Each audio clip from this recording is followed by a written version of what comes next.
The morning sun was just beginning to peek through the tall glass windows of Sterling Industries when Marcus Thompson arrived at the construction site. He parked his old blue pickup truck in the designated worker parking area and grabbed his toolbox from the back. The building was one of the most expensive office towers in the city, all shiny glass and polished marble. The kind of place where important people made important decisions every day. Marcus had been working on this job for 3 weeks now, fixing pipes and electrical systems in the basement levels. It was good, steady work that paid well, and he needed every dollar he could earn.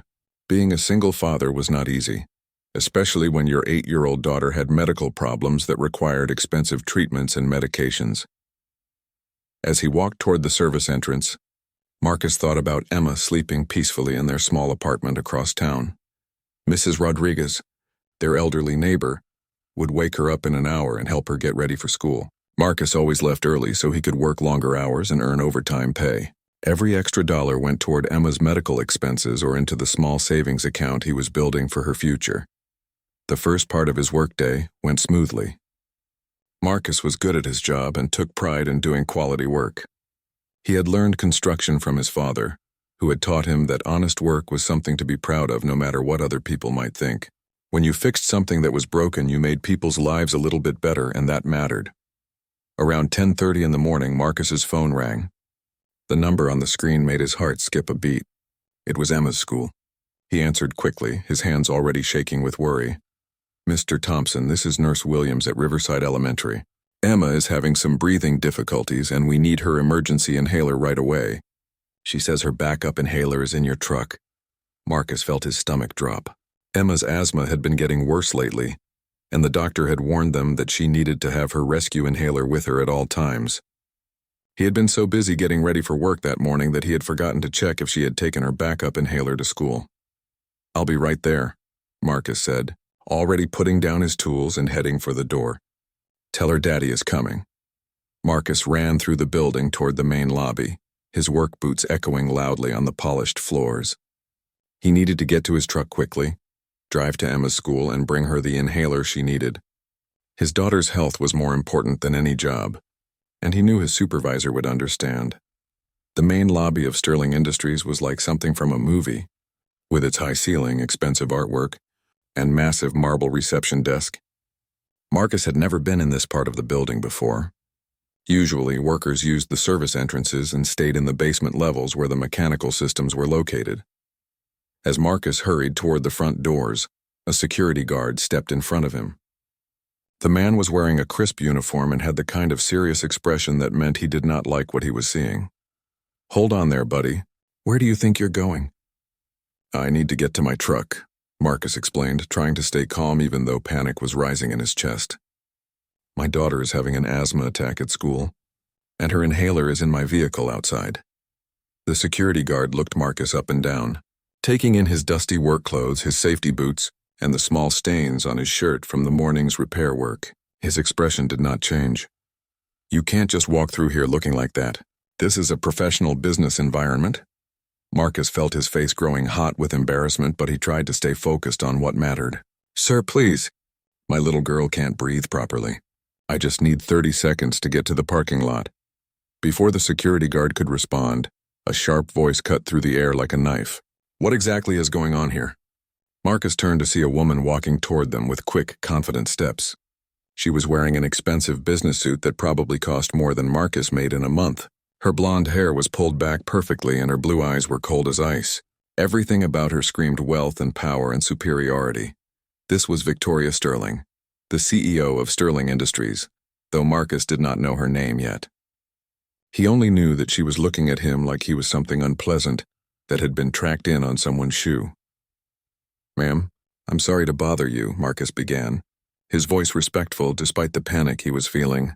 "I work construction here in the building and I need to get to my truck to help my daughter.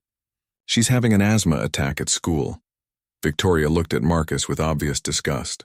She saw his worn work clothes, his calloused hands, and the desperate look in his eyes, and she made an immediate judgment about what kind of person he was. "Security," she said in a voice that could freeze water. "Why are we allowing homeless people to wander around our lobby? This is supposed to be a professional environment, not a shelter for vagrants." The words hit Marcus like a physical blow. He felt his face burning with shame as other people in the lobby stopped their conversations to stare at the scene unfolding near the reception desk. Some of them were pulling out their phones, and Marcus realized they might be recording this humiliation. "Ma'am, please," Marcus tried again, his voice now shaking with both fear for his daughter and embarrassment at how he was being treated. "I'm not homeless. I work here. I've been fixing your plumbing systems for 3 weeks. My daughter Emma is 8 years old and she has severe asthma. Her teacher called and said she needs her emergency inhaler right now. It's in my truck right outside that door." Victoria waved her hand dismissively, as if Marcus's words were just annoying noise that she wanted to stop hearing. "I don't care about your sob story or your excuses. I don't know how you got past building security, but this ends now. We have important clients coming through this lobby, and they shouldn't have to see people like you making them uncomfortable." She turned to the security guard with authority in her voice that left no room for argument. "Please escort this person out immediately, and make sure he doesn't come back. We need to do better screening of our contractors. We can't have people like this wandering around where they don't belong." Marcus stood there for a moment, feeling smaller than he had ever felt in his life. Around him, he could hear people whispering and see them pointing at him with their phones still recording. His daughter was struggling to breathe at school, and he was being thrown out of a building where he had been working honestly for weeks. But what hurt most was not the embarrassment or the unfairness of the situation. What hurt most was imagining Emma waiting for him, scared and unable to breathe properly, while he was being treated like he was less than human by someone who had probably never worried about money or medical bills or whether her child would be okay. Marcus looked directly at Victoria. "Sterling, one last time." He wanted to say something that would make her understand what she was doing to him, but the words would not come. Instead, he just nodded quietly and turned toward the door. "Thank you for your time," he said softly, his voice full of dignity despite everything that had just happened to him.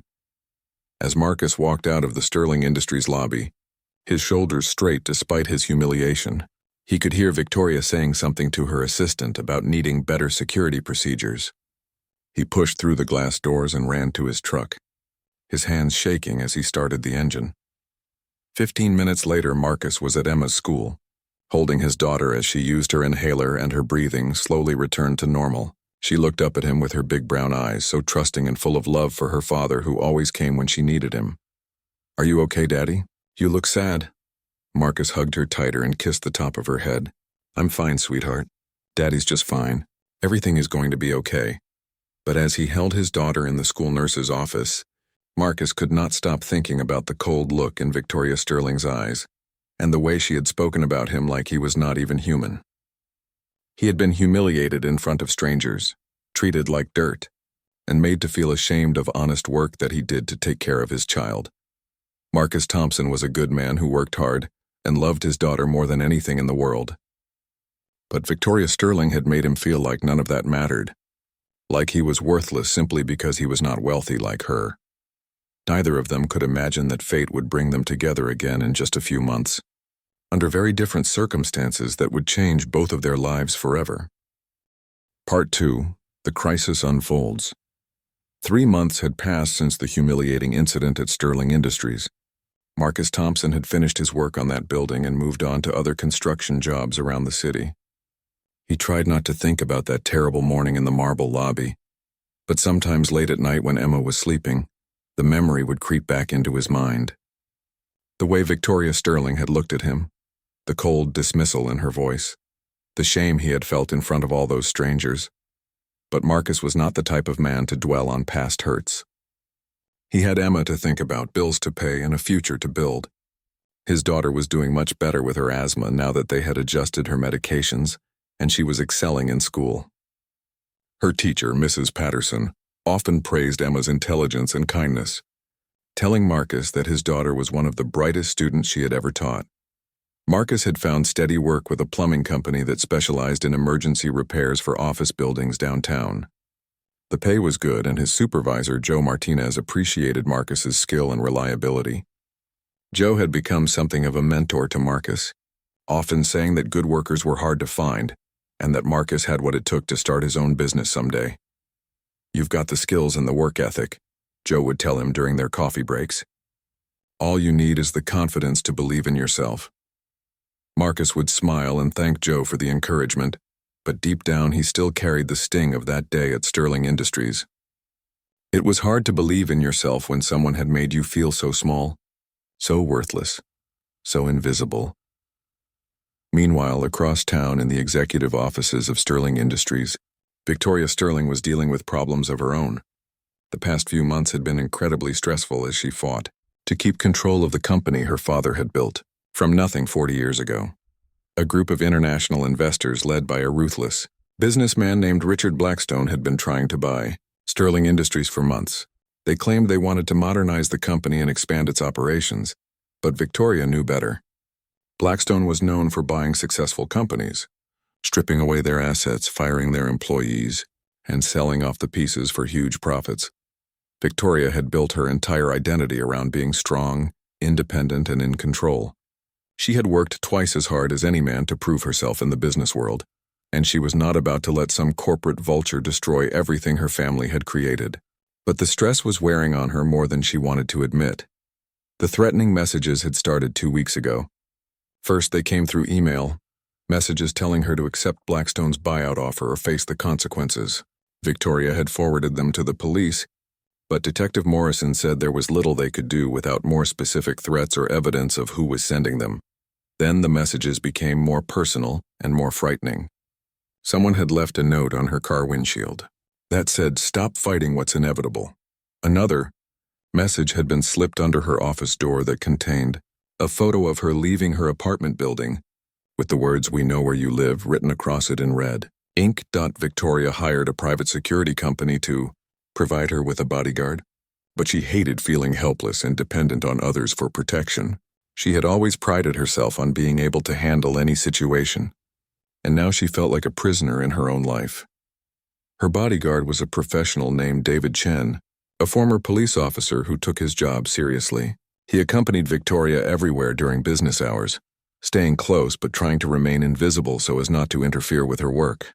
David was competent and reassuring, but Victoria found his constant presence reminded her of how vulnerable she had become. The takeover battle was intensifying with each passing day.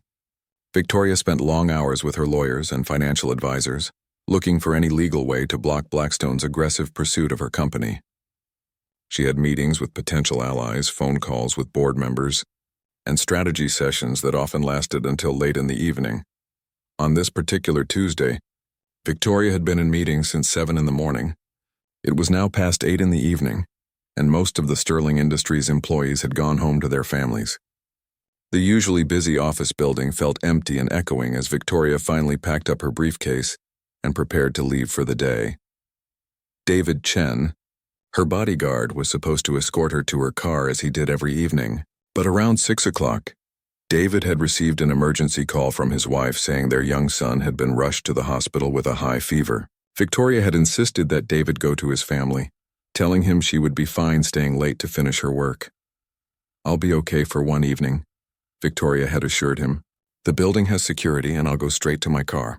Nothing is going to happen to me in my own parking garage." Now, as Victoria rode the elevator down to the underground parking level, she was beginning to regret her decision to stay late alone. The building felt different at night, more shadowy and threatening than it did during the busy daytime hours. The fluorescent lights in the parking garage seemed dimmer than usual, creating dark corners and long shadows between the rows of cars.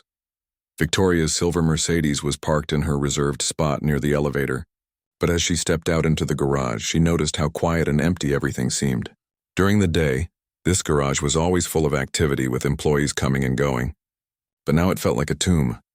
Her high heels clicked loudly against the concrete floor as she walked toward her car, the sound echoing off the walls and ceiling. Victoria fumbled in her purse for her car keys, her hands suddenly shaking more than they should have been. She told herself she was just tired from the long day and the stress of recent events. But then Victoria heard something that made her blood run cold. Footsteps. Someone else was in the parking garage with her, and they seemed to be matching her pace. When she walked faster, the footsteps walked faster. When she slowed down to listen, the footsteps slowed down too. Victoria's heart began to race as fear crept up her spine like ice water. She tried to tell herself it was just another employee working late, but something about the deliberate way the footsteps were following her made her skin crawl. She thought about the threatening messages, the photos, the warnings to stop fighting the takeover. She reached into her purse for her cell phone, but her hands were trembling so badly that she dropped her keys on the concrete floor. The metallic clang echoed through the garage like a gunshot, and the footsteps behind her stopped completely. Victoria knelt down to pick up her keys, and when she looked up, she could see two dark figures standing about 20 feet away between the parked cars. They were both wearing black hoodies with the hoods pulled up, making it impossible to see their faces in the dim lighting. "Ms. Sterling," one of them called out in a voice that sounded calm and cold. "We need to talk to you about your business decisions." Victoria stood up slowly, her legs feeling weak beneath her. She was still holding her car keys, but her Mercedes seemed impossibly far away now. The two men began walking toward her, their movements slow and deliberate like predators approaching prey they had cornered. "Stay away from me," Victoria said, trying to keep her voice steady and authoritative. "Security cameras are recording everything that happens in this garage." One of the men laughed, a sound that made Victoria's skin crawl. "The cameras in this section have been having technical difficulties all week. Amazing how these things happen when you know the right people." Victoria realized with growing horror that this was not a random attack. These men had planned this carefully, choosing a time when she would be alone and vulnerable. They had disabled the security cameras and waited for the perfect opportunity to corner her. She tried to back toward her car, but her legs felt like rubber and she stumbled in her high heels. Victoria caught herself against the concrete wall, scraping her hands on the rough surface. When she looked up, the two men were much closer now, and she could see something metallic gleaming in one of their hands. "All you have to do is sign the papers," the second man said, his voice almost conversational. "Accept Mr. Blackstone's generous offer, and all of this unpleasantness goes away. Keep fighting, and things get much worse for you." Victoria felt completely helpless for the first time in her adult life. She was trapped in her own building's parking garage, facing two dangerous men who clearly meant to hurt her if she did not give them what they wanted. All her wealth and power and success meant nothing in this moment. The men were only 10 feet away now, and Victoria could see that one of them was holding a knife, while the other had something that looked like a blackjack or club. She opened her mouth to scream, but no sound came out. Her voice had completely failed her just when she needed it most. Just as Victoria felt all hope draining away, she heard a voice shout from somewhere in the darkness of the parking garage. "Hey, get away from her!" Someone was running toward them from the direction of the service elevators in Victoria. Marcus Thompson had been working in the basement mechanical room of Sterling Industries for the past 2 hours, fixing a complex plumbing problem that had been causing water pressure issues throughout the building. The emergency call had come in around 6:30 in the evening, and Marcus knew this type of repair could take most of the night to complete properly. He did not mind working late. The overtime pay would help cover Emma's upcoming doctor appointment, and Mrs. Rodriguez was happy to watch Emma overnight when Marcus had emergency jobs like this one. His daughter was safe at home doing her homework and probably already getting ready for bed. Marcus had not been back to Sterling Industries since that humiliating day 3 months ago when Victoria Sterling had thrown him out of the lobby. But tonight was different. Tonight he was here because the building's regular maintenance company could not handle this particular problem, and his supervisor Joe Martinez had recommended Marcus for the job. "They specifically asked for our best guy," Joe had told him. "This is a chance to show them what quality work looks like." Marcus had hesitated at first, remembering the shame and embarrassment he had felt in that marble lobby. But Emma needed new school clothes, and the extra money from this job would make a real difference in their budget. So he had swallowed his pride and taken the assignment. The plumbing repair was more complicated than Marcus had expected. The building's water system was old and had several interconnected problems that needed to be fixed in the right order. Marcus worked methodically, using his years of experience to diagnose each issue and solve it step by step.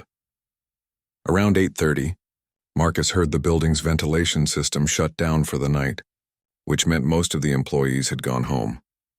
The basement became very quiet except for the sound of his tools and the occasional gurgle of water moving through the pipes he was repairing. Marcus was just finishing the final connection on a replacement valve when he heard something unusual coming from above his head. It sounded like shouting, but the noise was muffled by the concrete floors and walls between the basement and the parking garage. At first, Marcus thought it might be security guards doing their evening rounds, but something about the sound made him pause and listen more carefully. The shouting came again, and this time Marcus could tell it was not a normal conversation. Someone was in distress. Marcus quickly gathered his tools and headed for the service elevator that connected the basement to the parking garage. His father had always taught him that when someone was in trouble, you helped them if you could. It did not matter who they were or what they had done to you in the past. Helping people in danger was just the right thing to do. The service elevator seemed to take forever to reach the parking garage level, and Marcus could hear more shouting as he got closer. When the elevator doors finally opened, Marcus stepped out into the dimly lit garage and immediately saw what was happening. About 50 feet away, near the main elevator, two men in dark clothing were cornering a woman against the concrete wall. One of the men was holding something that gleamed in the fluorescent light, and the woman looked terrified. Marcus could not see her face clearly from this distance, but he could tell she was in serious danger. Without thinking about his own safety, Marcus grabbed a heavy pipe wrench from his toolbox and started running toward the scene. "Hey!" he shouted at the top of his lungs. "Get away from her right now!" The two attackers turned toward Marcus in surprise, clearly not expecting anyone else to be in the building at this hour.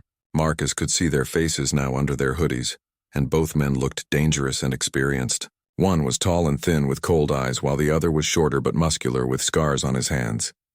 "Mind your own business, construction boy," the tall man snarled, pointing his knife toward Marcus. "Walk away now and nobody gets hurt."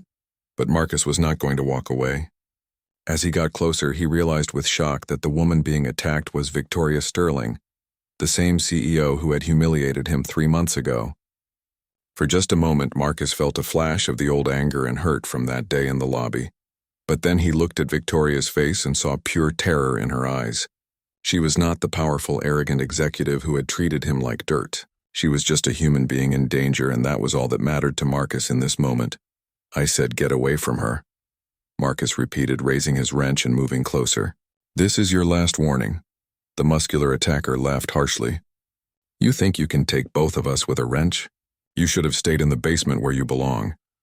The tall man with the knife suddenly lunged toward Marcus, moving faster than expected. Marcus barely had time to dodge to the side, feeling the blade slice through the air inches from his ribs. He swung his wrench hard and connected with the attacker's wrist, causing him to drop the knife with a cry of pain. But the second man was already moving, coming at Marcus from the other side with a metal club in his hand. Marcus spun around and blocked the first swing with his wrench, the impact sending vibrations up his arms. The two men began circling him like wolves looking for an opening to attack. "Call 911, Marcus shouted to Victoria while keeping his eyes on the attackers. "Do it now!" Victoria fumbled for her phone with shaking hands, finally managing to unlock it and dial the emergency number. 911, what is your emergency?" came the voice through the speaker. "Help me," Victoria said, her voice breaking with fear. "We're being attacked in the Sterling Industries parking garage. Send police and ambulances right away." The fight that followed was brutal and chaotic. Marcus had learned some basic self-defense from his construction crew buddies, but these men were clearly professional criminals who knew how to hurt people. The tall man retrieved his knife and came at Marcus again, while the muscular man tried to circle around behind him. Marcus managed to hit the knife wielder in the shoulder with his wrench, but the blade still caught him across the forearm, opening a deep cut that immediately started bleeding. The pain was sharp and intense, but Marcus forced himself to keep fighting. The second attacker swung his club at Marcus's head, but Marcus ducked low and drove his shoulder into the man's stomach, sending both of them crashing into the side of a parked car. The impact knocked the wind out of Marcus, but it also caused the attacker to drop his weapon. Victoria watched in horror as Marcus took hit after hit while protecting her from the two men. His face was bleeding from several cuts, and she could see that his left arm was badly injured, but he never stopped fighting. Every time one of the attackers tried to get past him to reach Victoria, Marcus threw himself directly into their path. "You don't have to do this," Victoria found herself calling out to Marcus. "Just run. Save yourself." But Marcus shook his head even as he blocked another swing from the club. "Not leaving you here," he said through gritted teeth. "Not happening." The tall attacker made a desperate lunge with his knife, trying to end the fight quickly before the police arrived. Marcus caught his wrist and they struggled for control of the weapon, both men straining with everything they had. The blade was just inches from Marcus's chest when he managed to twist the attacker's arm and send the knife skittering across the concrete floor. In the distance, the sound of police sirens was growing louder. The two attackers looked at each other and seemed to realize their time was running out. The muscular man was bleeding from his nose where Marcus had hit him, and the tall man was holding his injured shoulder. "This isn't over," the tall man said to Victoria, his voice full of menace. "You can't have bodyguards forever." The two men ran toward the exit ramp, disappearing into the night just as the first police car came screaming into the parking garage with its lights flashing. Marcus collapsed against a concrete pillar, breathing hard and bleeding from multiple wounds. Victoria stood frozen against the wall for a moment, unable to believe what had just happened. The man who had saved her life was the same person she had treated so cruelly 3 months ago. Marcus Thompson had risked everything to protect her, even after the way she had humiliated him in front of strangers. As the police officers and paramedics rushed into the garage, Victoria looked at Marcus sitting on the ground with blood on his face and clothes. He had saved her life tonight, and she knew she would never forget the courage he had shown. But more than that, she was beginning to understand that she had been completely wrong about who Marcus Thompson really was. The real question now was whether Victoria Sterling was brave enough to admit her mistakes and become the kind of person who deserved to have someone like Marcus risk his life for her. The parking garage was now filled with flashing red and blue lights from 3 police cars and 2 ambulances.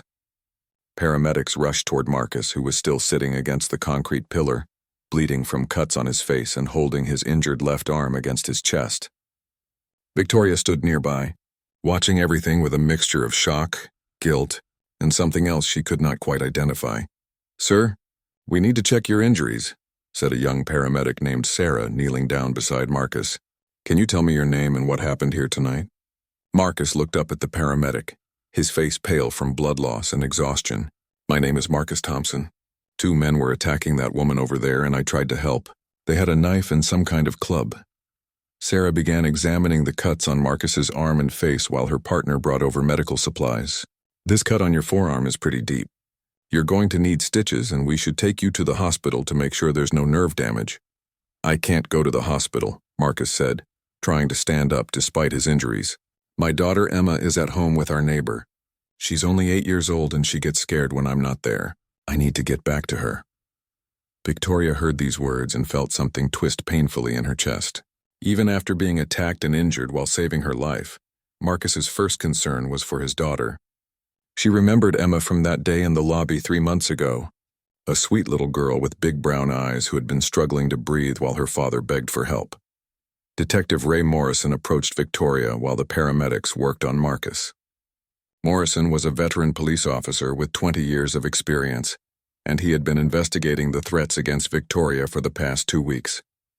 "Ms. Sterling, are you hurt? Do you need medical attention?" Detective Morrison asked, his voice professional but concerned. Victoria shook her head, realizing she was still trembling from the attack. "No, I'm not injured. But if it weren't for that man over there, I would probably be dead right now. Marcus Thompson saved my life." The detective looked over at Marcus, who was now letting the paramedics clean and bandage his wounds. "Can you tell me exactly what happened here tonight? Start from the beginning and don't leave out any details." Victoria recounted the entire incident, from working late alone to being cornered by the 2 attackers to Marcus appearing and fighting both men to protect her. As she spoke, she found herself looking at Marcus repeatedly, still unable to fully process what he had done for her. The tall one said something about Mr. Blackstone's offer, and that I needed to stop fighting, Victoria told the detective. This was definitely connected to the hostile takeover attempt we discussed before. Detective Morrison took detailed notes and asked several follow-up questions. "We'll need Mr. Thompson to give a statement as well, but it can wait until after he receives medical treatment. This was clearly a coordinated attack, designed to force you into accepting the buyout offer."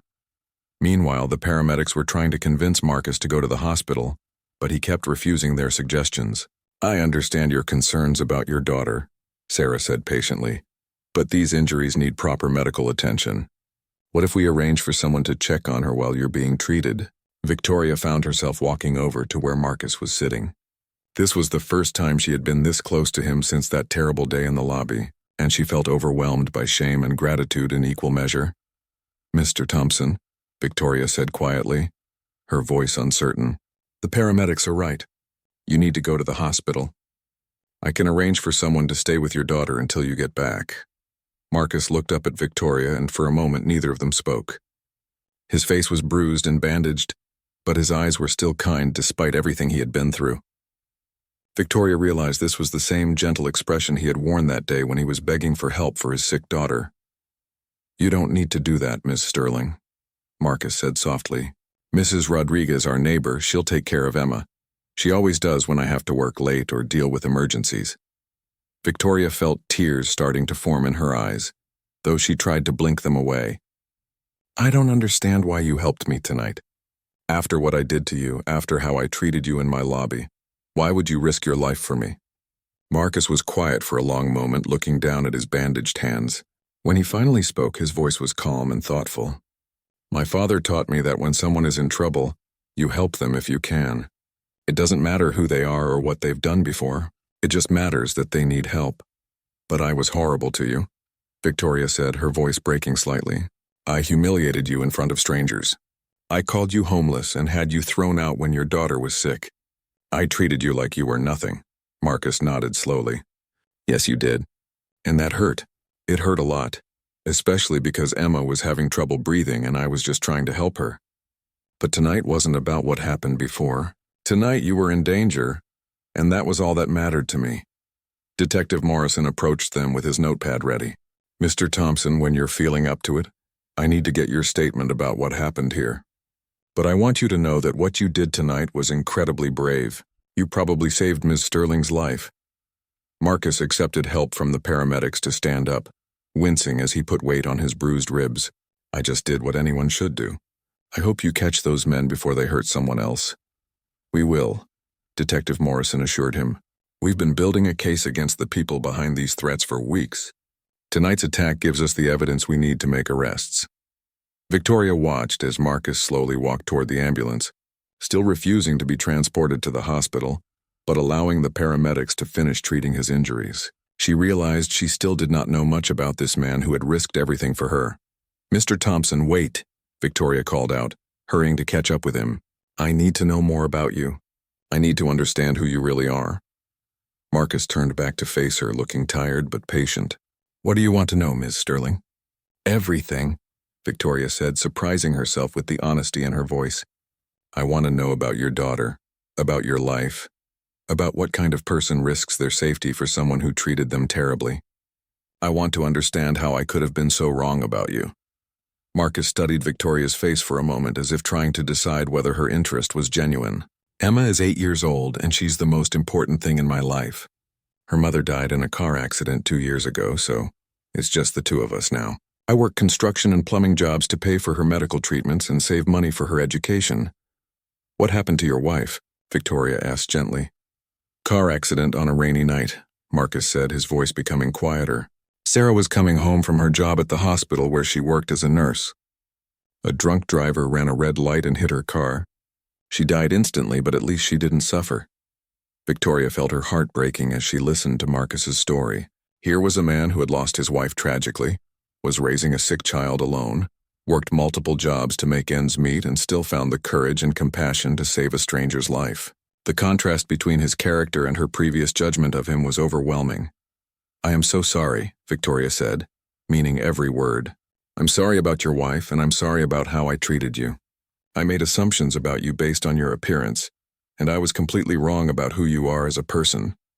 Marcus nodded, accepting her apology without making her feel worse than she already did. "People make mistakes, Miss Sterling. What matters is what we do after we realize we've made them. Call me Victoria," she said quietly, "and I want to make this right somehow. I want to find a way to show you that I'm not really the person you met in that lobby 3 months ago." The paramedics finished their work and packed up their equipment. Marcus's injuries were cleaned and bandaged, and he had been given pain medication for his bruised ribs. The bleeding had stopped, and while he would be sore for several days, there was no permanent damage. "I should get home to Emma," Marcus said, looking toward the parking garage exit. "She'll be worried if I'm not back by her bedtime." Victoria realized she did not want this conversation to end. For the first time in months, she had met someone who was genuinely good, someone whose character and values made her want to be a better person herself. "Would you let me drive you home?" Victoria asked. "It's the least I can do after what you've done for me tonight." Marcus looked at her with surprise. "That's not necessary, Miss Sterling. Victoria, I mean. I can take the bus or call a taxi."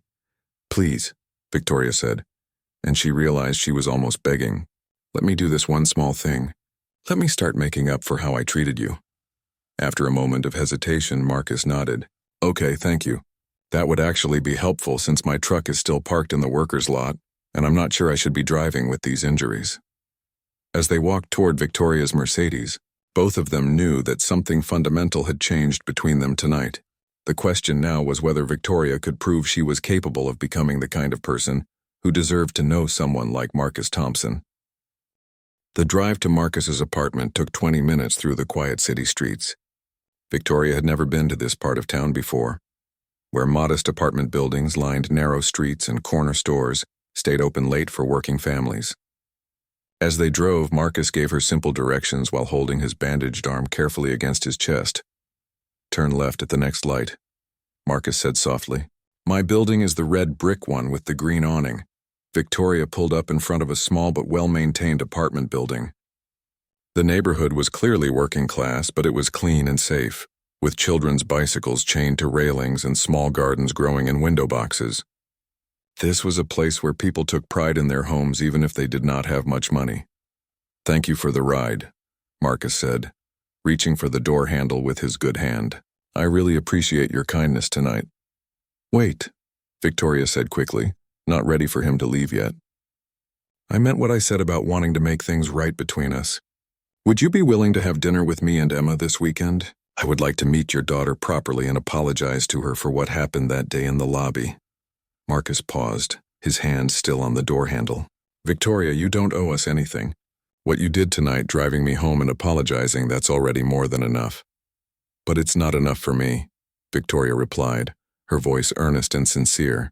"I've spent the last 3 months thinking I was better than people like you. And tonight you proved how wrong I was about everything. You have more character and courage than anyone I know, and I want to learn from that." Marcus studied her face in the dim light from the street lamp outside his building. He could see that Victoria was genuinely struggling with her past behavior and trying to become a better person. After a moment, he nodded slowly. "Emma would probably like that," he said with a small smile. "She's been asking me why that lady at the big building was so mean to us. Maybe this would help her understand that people can change and grow." "Saturday evening?" Victoria suggested. "I know a family restaurant that has great food and a play area for kids. Or if Emma would be more comfortable, I could bring dinner to your apartment." "The restaurant sounds nice," Marcus agreed. "Emma loves going out to eat, but we don't get to do it very often. She would be excited about that." They exchanged phone numbers, and Marcus gave Victoria the name and address of the restaurant they should meet at. As he got out of the car, Victoria felt a strange mixture of nervousness and anticipation about the weekend dinner. When was the last time she had looked forward to spending time with people who were not business associates or wealthy social contacts? "Marcus!" Victoria called out as he walked toward his building entrance. "Thank you again for saving my life tonight. I will never forget what you did for me." Marcus turned back and gave her a genuine smile despite his bruises and bandages. "Take care of yourself, Victoria, and maybe consider hiring that bodyguard back until the police catch those men who attacked you." 3 days later, Victoria sat in her office staring out the window at the city below. Detective Morrison had called that morning to tell her that police had arrested Richard Blackstone and several of his associates in connection with the parking garage attack. The 2 men who had actually attacked her were still being sought, but with Blackstone in custody, the immediate threat to her safety was over. The attempted hostile takeover of Sterling Industries had collapsed completely once news of the criminal charges became public. Victoria's board of directors had unanimously voted to reject any future buyout offers and had praised her courage in standing up to corporate bullying and intimidation. But Victoria found herself thinking less about her business, victory, and more about her dinner plans with Marcus and Emma tomorrow evening. She had been to hundreds of business dinners and social events over the years, but she could not remember the last time she had felt this nervous about a simple meal. That evening, Victoria stood in front of her walk-in closet trying to decide what to wear to dinner with Marcus and Emma. Her usual expensive business suits and designer dresses seemed completely wrong for this occasion. Finally, she chose a simple blue sweater and dark jeans, clothes that would help her seem more approachable to an 8-year-old girl. Saturday evening arrived, and Victoria found herself at Mama Rosa's family restaurant 15 minutes early. The restaurant was warm and welcoming with checkered tablecloths, soft lighting, and the sound of families enjoying their meals together. Victoria had never eaten at a place like this before, and she was surprised by how comfortable and friendly the atmosphere felt. Marcus and Emma arrived right on time, and Victoria's heart nearly stopped when she saw the little girl. Emma was wearing a pretty yellow dress that was clearly her best outfit, and her dark hair was braided with small ribbons. She looked healthy and happy, very different from the scared, wheezing child Victoria remembered from the lobby incident.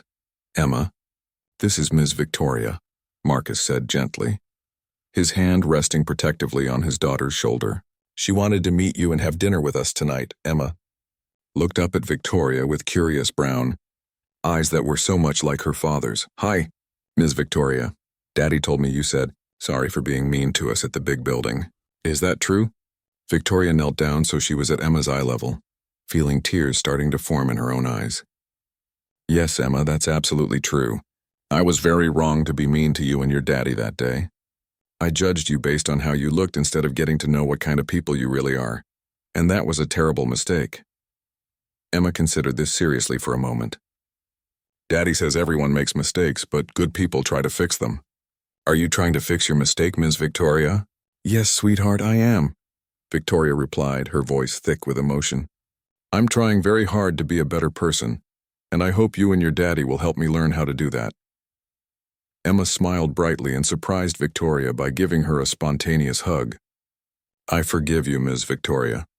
Daddy taught me that forgiving people makes your heart feel lighter." The dinner that followed was one of the most enjoyable evenings Victoria had experienced in years. Emma was intelligent, funny, and full of stories about school, her friends, and her father's work.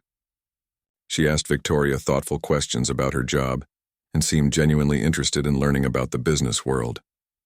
Marcus was a wonderful father, patient and encouraging with Emma, while also engaging Victoria in conversations about everything from construction techniques to parenting challenges. Victoria found herself laughing more than she had in months and genuinely enjoying the simple pleasure of good food and honest conversation.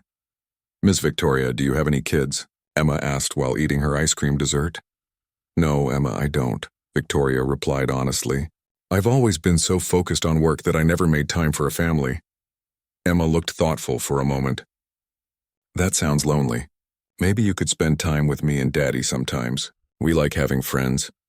Victoria felt her heart melt completely at Emma's innocent generosity. "I would love that very much, Emma. Would it be okay if I took you and your daddy out to dinner again sometime?" "Yes," Emma said excitedly. "And maybe next time you could come see our apartment. Daddy is really good at fixing things and I could show you my drawings." After dinner, Victoria walked Marcus and Emma to their bus stop, even though they insisted she did not need to do so. As they waited for the bus to arrive, Victoria found herself reluctant to say goodbye to these two people who had already become so important to her. "Marcus, I have a proposition for you," Victoria said, her voice becoming more businesslike but still warm. "Sterling Industries is looking for a new head of facilities management for all our properties. The job comes with full health benefits, a substantial salary increase, and flexible hours so you could spend more time with Emma. Would you be interested in discussing it?" Marcus looked stunned by the offer. "Victoria, that's incredibly generous, but I don't want you to feel like you have to give me a job because of what happened in the parking garage." "This has nothing to do with that night," Victoria assured him. "I've been asking around about your work, and everyone tells me you're the most skilled and reliable contractor they've ever worked with. You could start your own company someday with the experience and connections this job would provide." Emma tugged on her father's sleeve excitedly. "Daddy, does this mean you wouldn't have to work so many late nights anymore?" Marcus looked down at his daughter's hopeful face, then back at Victoria's sincere expression. "I would like to hear more about the position," he said carefully. "But I want to make sure this is really about my qualifications and not about charity. It's about recognizing talent and character when I see it," Victoria replied firmly. something I should have done months ago. The bus arrived, and as Marcus and Emma climbed aboard, Emma waved enthusiastically at Victoria through the window. "See you soon, Ms. Victoria. Don't forget you promised to come see my drawings." Victoria waved back, feeling happier than she had in years. As the bus drove away into the night, 2 years had passed since that life-changing night in the Sterling Industries parking garage. The autumn leaves were turning golden outside the tall windows of Victoria's office as she reviewed the quarterly report spread across her mahogany desk. Sterling Industries had become one of the most successful companies in the city, but more importantly, it had also become known as one of the best places to work. Victoria had transformed her entire approach to business after learning about character and dignity from Marcus Thompson. She now made it a priority to know her employees personally, to understand their challenges, and to create opportunities for people regardless of their backgrounds. The company's success had grown along with its reputation for treating workers with respect and fairness. A soft knock on her office door interrupted Victoria's thoughts. "Come in," she called, looking up from her paperwork with a smile. She already knew who it would be since Marcus always knocked in that same gentle way before entering her office. "Good morning, Victoria," Marcus said as he stepped inside, carrying a steaming cup of coffee and a manila folder filled with maintenance reports. "I brought you some fresh coffee and the weekly building inspection results you requested." Marcus looked completely different from the dusty construction worker Victoria had first met 3 years ago. He now wore crisp khaki pants and a Sterling Industries polo shirt, and his confidence had grown along with his responsibilities. But his kind eyes and genuine smile remained exactly the same. "Thank you, Marcus. How is everything running this week?" Victoria asked, accepting the coffee gratefully. She had learned to value Marcus's opinion on all aspects of building operations, since his practical experience often revealed problems that others missed. "Everything is running smoothly," Marcus reported, settling into the comfortable chair across from Victoria's desk. "The new heating system in the East Wing is performing exactly as expected, and the elevator maintenance is ahead of schedule. Your investment in quality equipment is really paying off." Victoria nodded with satisfaction. "That's excellent news. And how is Emma doing with her new school schedule? I know the transition to middle school can be challenging." Marcus's face lit up with pride whenever anyone asked about his daughter. "She's doing wonderfully. Her asthma is completely under control now with the new treatment program, and her teachers say she's one of the brightest students they've ever had. She's particularly excited about her science fair project this year." "What is she working on for the science fair?" Victoria asked with genuine interest. Over the past 2 years, she had become deeply involved in Emma's life, attending school events, helping with homework, and celebrating every milestone and achievement. "She's designing a water filtration system to help families in developing countries get clean drinking water," Marcus said, his voice full of fatherly pride. "She got the idea from a documentary we watched together about global water shortages. Emma said she wants to use science to help people who don't have the advantages she has now." Victoria felt her heart swell with admiration for the young girl who had become like a daughter to her. "That sounds like Emma. She always thinks about how to help others. I would love to help her with research or materials if she needs anything." "Actually," Marcus said, his expression becoming more serious, "Emma has been asking me about something, and I wanted to discuss it with you first before giving her an answer." Victoria set down her coffee cup and gave Marcus her full attention. "What is it?" "You know I'll help with anything Emma needs." Marcus seemed to choose his words carefully. "Emma has been wondering why you don't have a family of your own. She asked me if it would be okay for her to think of you as family, since you spend so much time with us and care about us so much." Victoria felt tears starting to form in her eyes. The idea of being considered family by Marcus and Emma was more meaningful to her than any business success she had ever achieved. "What did you tell her?" "I told her that family isn't always about blood relations," Marcus said gently. "I explained that sometimes the people who choose to love and support each other become the most important family of all. But I wanted to make sure you were comfortable with Emma thinking of you that way." Victoria had to take a moment to compose herself before she could speak. "Marcus, having Emma think of me as family would be one of the greatest honors of my life. You and Emma have given me something I never knew I was missing. You've shown me what really matters." Marcus smiled warmly. "Emma will be thrilled to hear that. She's been planning to ask you to come to her school's family day next month. She wants to introduce you to her teachers and friends as her chosen family. I wouldn't miss it for anything in the world, Victoria said, wiping away a happy tear. Being part of Emma's life has changed me in ways I'm still discovering. Their conversation was interrupted by Victoria's assistant Jennifer, who appeared in the doorway looking slightly flustered. Ms. Sterling, I'm sorry to interrupt, but there's a situation developing that needs your immediate attention. Victoria and Marcus both looked up with concern. What kind of situation, Jennifer? Victoria asked. There's a group of reporters and television cameras setting up outside the main entrance, Jennifer explained. They're saying they want to interview you about some kind of award or recognition. I tried to find out more details, but they said they want to surprise you with the announcement. Victoria looked puzzled. I haven't applied for any awards recently, and I can't think of what this could be about. Marcus, do you have any idea what this might concern? Marcus suddenly looked guilty as if he was trying not to smile. Well, there might be something I forgot to mention to you. Marcus Thompson, what did you do? Victoria asked, though her tone was more amused than annoyed. A few months ago, Emma wrote a letter to the city council, nominating you for the annual Community Leadership Award, Marcus admitted. She wrote about how you changed from someone who judged people unfairly to someone who creates opportunities for working families. She also mentioned all the charitable programs you've started at Sterling Industries. Victoria stared at Marcus in amazement. Emma nominated me for a city award? Without telling me? She wanted it to be a surprise, Marcus explained. She's been working on that letter for weeks, getting help from her teacher to make sure it explained everything properly. She wrote about the night I was attacked while protecting you, and how that experience led to positive changes for dozens of employees and their families. Jennifer cleared her throat politely. Ms. Sterling, the reporters are asking if you can come downstairs for the announcement ceremony. They said the mayor is on her way to present the award personally. Victoria felt overwhelmed by the gesture. I can't believe Emma did this. This is the most thoughtful surprise anyone has ever given me. That's not even the best part, Marcus said, grinning now. Emma is supposed to be here any minute. Her school gave her permission to leave early so she could be here for the award presentation. She wants to be the one to introduce you to the reporters. As if on cue, Victoria heard familiar footsteps running down the hallway outside her office. Emma burst through the doorway wearing her school uniform and carrying a bouquet of flowers that was almost as big as she was. Ms. Victoria, Emma exclaimed, rushing over to give Victoria a huge hug. Surprise!